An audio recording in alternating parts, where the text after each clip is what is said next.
मुझे बहुत अच्छी आवाज आ रही है मुझे। जी जी, बढ़िया आ रही है, बढ़िया आ रही है। स्वागत है आपका। जी मुझे ठीक है।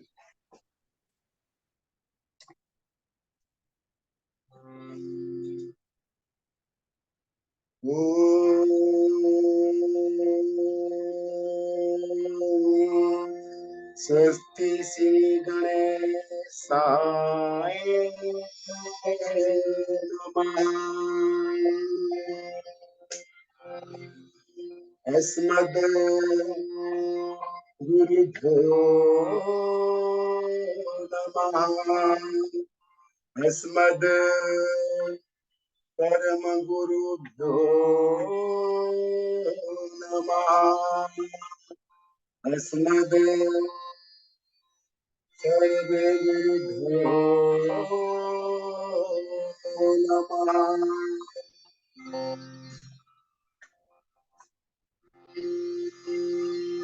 गजाननं भूतगणाधिसेवितम् कपितजम्बूफलचारुभक्षणम् उमाश्रुतं शोकविनाशकारकम् नमामि विघ्नेश्वर पादपङ्कजम्। मनोजवं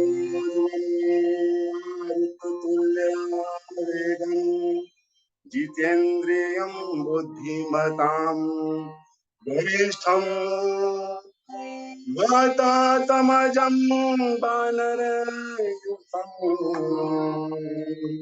मुख्य श्रीरामदूतं शरणं प्रपद्ये।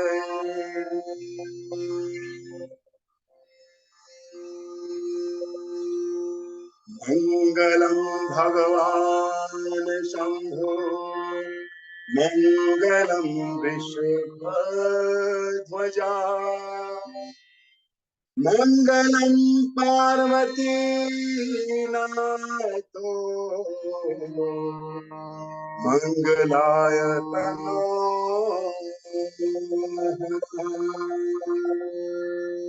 मङ्गलाय तनो मूकं करोति वाचालं अङ्गुलं धयते गिरिं यत्कृपातमहं वन्दे परमानन्दं माधवम्।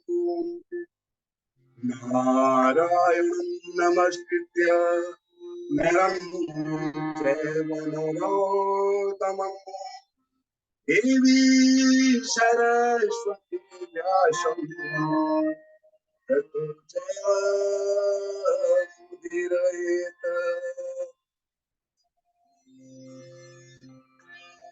भवानी शङ्करो वन्दे श्रद्धा विश्वासरूपिणो व्याभ्यां विना न पश्यन्ति स्वान्ताशिधा स्वान्तास्मीश्वराः। सब कुछ दीना आपने सब कुछ दीना आपने भेंट करो क्या भोलेनाथ। नमस्कार की भेंट दो दोनों जो दोनों जोड़ो हाथ।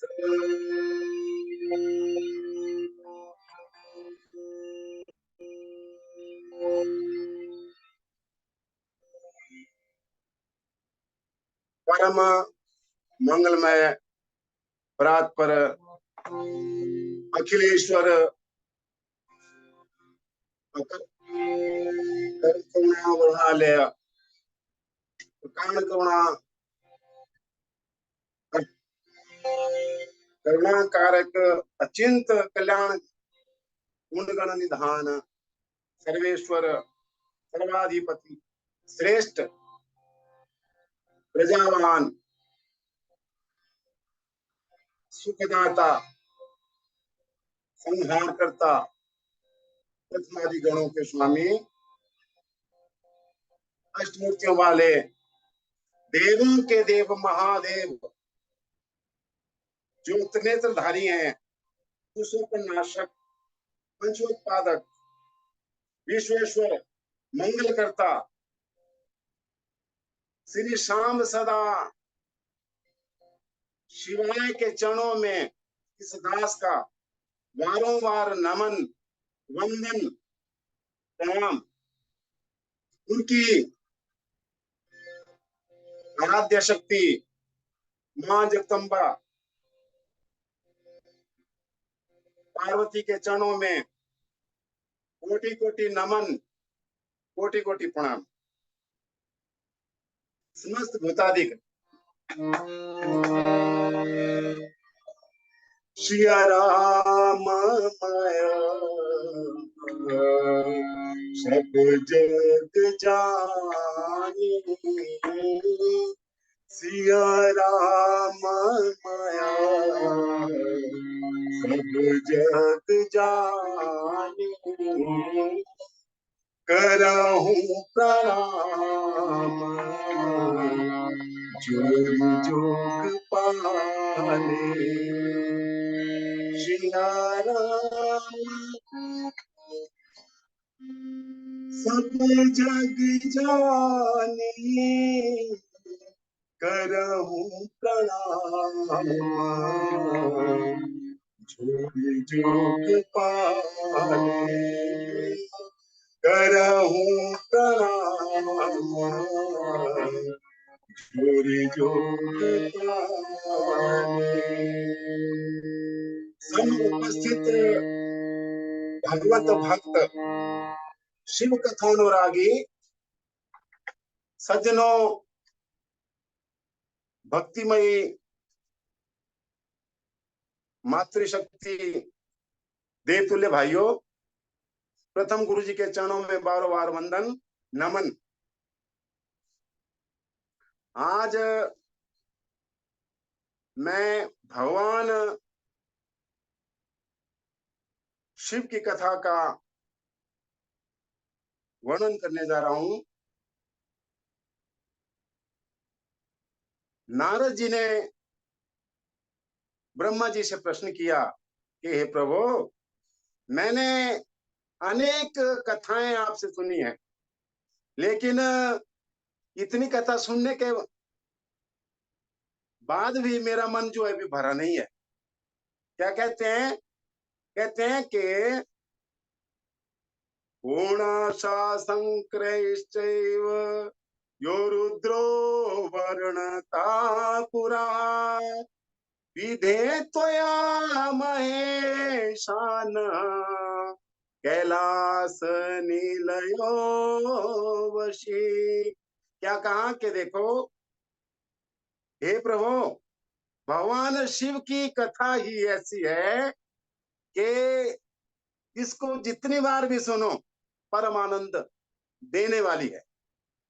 और मुझे आप दूसरी कथा सुनाइए कोई और।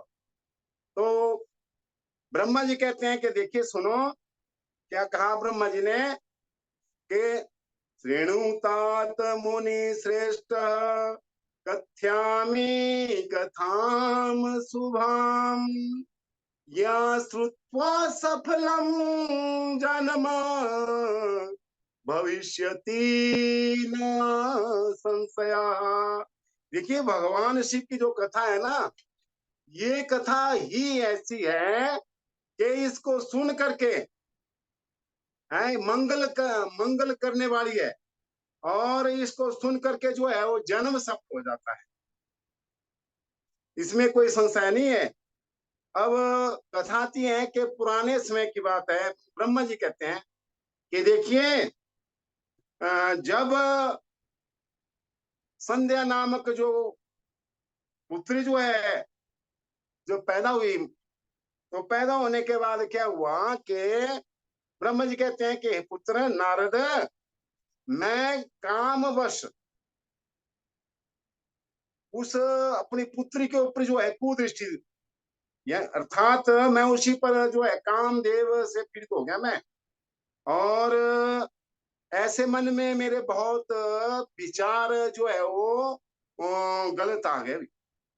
जब ऐसा कहने लगे तो तब भगवान शिव ने जो है मुझे भी डांटा। और उसमें क्या हुआ था कि जितने वहां पर ऋषि लोग थे वो भी काम से पीड़ित हो गए थे। तो ऐसे भगवान शिव की ही लीला है कि जब भगवान शिव ने जब हमें ऐसा करके देखा तो उन्होंने जो है मुझे जो है वो धिक्कारा, फटकारा मुझे। और फटकारने के बाद अब मेरे मन में जो है अब ऐसा हो गया कि मन में ऐसा भाव आया मेरे कि भगवान शिव ने जो है मुझे ऐसा कहा, ईर्ष्या जैसे होने लगी वे।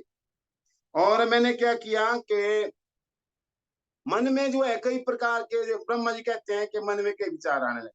तो मुझे समझाया, भगवान विष्णु ने भी समझाया है कि शिव तत्व को जो है वो कोई नहीं जान पाया अभी। तो क्या है कि फिर भी आप क्या करें कि आपके मन में जो ईर्ष्या है ना उसको जो है आप हटा दो। और क्या करो कि आपको भगवान शिव जो है वो सबको मोहित करने वाले हैं। तो यहाँ पर अब नारद जी कहते हैं कि हे तात, इसके बाद आप बताएं कि क्या हुआ। तो ब्रह्मा जी कहते हैं कि फिर मैंने क्या किया कि अपना पुत्र, मेरा पुत्र जो है वो दक्ष, दक्ष को मैंने क्या किया कि दक्ष को मैंने, दक्ष की जो वीरण नाम की जो उसकी कन्या थी उससे जो है उसके गर्भ में जो है उस कन्या को उत्पन्न किया है। और अपने भक्तों का हित करने के लिए जो है वही कन्या कौन सी बनी, उमा। अर्थात वही कन्या जो है दक्ष की पुत्री जो है वो सती हुई। और सती जब थोड़ी बड़ी हो गई तो कहते हैं कि वो जो है भगवान शिव के साथ उसका जो विवाह होता है। और जब भगवान शिव के साथ जब उसका विवाह हुआ तो भगवान शिव तो निर्विकार हैं। और वो जो है हमेशा जो है तपस्या में रहते हैं। तो आ, क्या होता है कि भगवान शिव और दक्ष के बीच में स्पर्धा हो गई थोड़ी। स्पर्धा क्या हुई कि दक्ष को जो है प्रजापतियों का जब स्वामी बना दिया तो अब दक्ष को जो है बहुत अहंकार जैसे हो गया। अहंकार जब हो जाता है ना तो क्या कहा है कि नहीं को अस जन्मा जग माही, नहीं को अस जन्मा जग माही, प्रभुता पाई जाहि मत नाई। देखिए ऐसा कौन है जिसको जो है शक्ति मिलने पर जो है वो मद अर्थात अहंकार ना है। तो ऐसे जो है दक्ष को जब अहंकार आ गया तो अब वो जो है क्या है कि भगवान शिव से जो है वो बैर करने लगा। और उसने क्या किया कि यज्ञ उसने रचाया। यज्ञ कहाँ करवाया उसने, हरिद्वार में जहां पर कनखल के पास, वहां उसने यज्ञ रचाया। और उसने क्या किया कि सभी को बुलाया, सभी देवताओं को बुलाया उसने। केवल उसने क्या किया कि भगवान शिव को ही नहीं बुलाया उसने। और अब भगवान शिव जो है उनके दामाद हैं और उनकी बेटी जो है सती है। देखिए अपनी बेटी को ही नहीं बुलाया उसने। कितना जो है उसने मन में जो है ऐसा भगवान शिव से बैर रखता है। और जब अब माता सती जो है देखती है कि अनेक जो है विमान जा रहे हैं आकाश में, और जब उसको जो है अपने यहाँ जो है सखियों से पता चलता है कि जो है राजा आपके पिता जो है राजा दक्ष के यहाँ जो है यज्ञ हो रहा है, और सभी जा रहे हैं, देवता जा रहे हैं, असुर हैं, सभी जो है अनेक प्रकार के जो है देव जा रहे हैं, गंधर्व जा रहे हैं, किन्नर जा रहे हैं, सभी जा रहे हैं अभी। तो आपको क्यों नहीं बुलाया? तो उन्होंने कहा कि नहीं, सती ने जो है अपने पिता के प्रति जो है झूठ बोल दिया उनसे कि नहीं, मुझे तो बुलाया है अभी। और ऐसा क्या करके जो है उन्होंने कहा कि आप चलिए, मैं आऊंगी। तो ऐसे जो है अनेक विमान जा रहे हैं, और यहाँ तो उसको अपने जो है सखी से जो है पता चल गया था कि उनके पिता के आगे हो रहा है। अब माता सती जो है भगवान शिव के पास जाकर के कहती है कि देखो, मेरे पिता का जो है यज्ञ हो रहा है अभी, क्या आपको पता है? तो भगवान शिव ने कहा कि भाई देखो, हमें तो बुलावा नहीं आया है। कहा कि देखिए, बुलावे की बात नहीं है, कई जगह जो है बिन बुलावे भी जाना चाहिए। गुरु के पास बिन बुलावे जा सकते हैं, कथा में जहां भगवान की कथा लगी वहां बिन बुलावे जा सकते हो, और पिता के घर में बिना बुलाए जा सकते हो। लेकिन भगवान शिव ने कहा कि ये प्रिया, देखो, बिन बुलावे जो जाता है उसकी कहीं कदर नहीं होती, उसका कोई सम्मान नहीं करता। अब माता सती तो आदि शक्ति जगदम्बा का रूप है, तो उन्होंने जो है विचार किया कि नहीं, मैं तो जाऊंगी। और ये यहाँ देखिए कि भगवान शिव तो सब जानते हैं कि अब क्या होने वाला है। उन्होंने कहते हैं कि कई जो है करोड़ जो है उन्होंने अपने गणों को भेज दिया माता सती के साथ, और उनका जो भी सामान था वो सभी जो है उन्होंने माता सती के साथ भेज दिया। उन्होंने विचार किया है मन में कि देखो, अब सती नहीं आएगी, तो सती चली जाती है। अब सती देखती है कि वहां जो है उनकी माता जी और दूसरे जो है उनकी बहनें, माता तो माता ही है, माँ तो माँ ही होती है। बोलते हैं ना कि पुत्र कुपुत्रो भव, माता कुमाता न भव। पुत्र कुपुत्र हो जाता